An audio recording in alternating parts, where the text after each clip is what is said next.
પરીક્ષા છે શું? અમે તો એ નાના બાળકો વચ્ચે પહેલા પણ ચર્ચા કરી ચૂક્યા છીએ.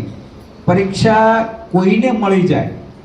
બે વસ્તુ તમને આપું છું, એક પરીક્ષા અને બીજું ભૂત.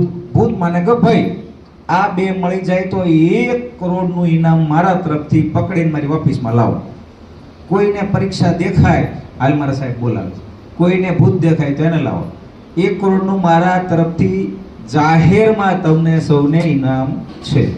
આ બંને વસ્તુ એવી છે દેખાતી નથી પણ છતાંય ભય પમાડે છે. મતલબ એ માનસિકતાથી ઊભી થાય છે. તમે જ્યાં છો ત્યાં આગળ પરીક્ષા તમને રાતે 12 વાગે કે 1 વાગે જગાડવા આવતી નથી, પણ આપણે છતાં એક ભય નામની વસ્તુ છે, ચિંતા નામની વસ્તુ છે, આળસ નામની વસ્તુ છે કે ક્યારેક ક્યારેક જગાવી દે. અને હોશિયાર બાળકો જેમને સંપૂર્ણ તૈયારી હોય એમને પણ જગાડી દે.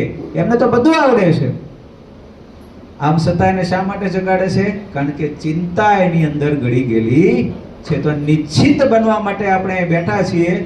બધાના મુખ ઉપર મુસ્કાન હશે અને લાંબા શ્વાસ લેવાના છે. તમે ભયમુક્ત છો કારણ કે ચારે બાજુ શિક્ષકોની છત્રછાયા છે. બરાબર? તમારો વાળ પણ કોઈ વાંકો કરી શકશે નહીં. તો પરીક્ષા ઉત્સવમાં ફરીવાર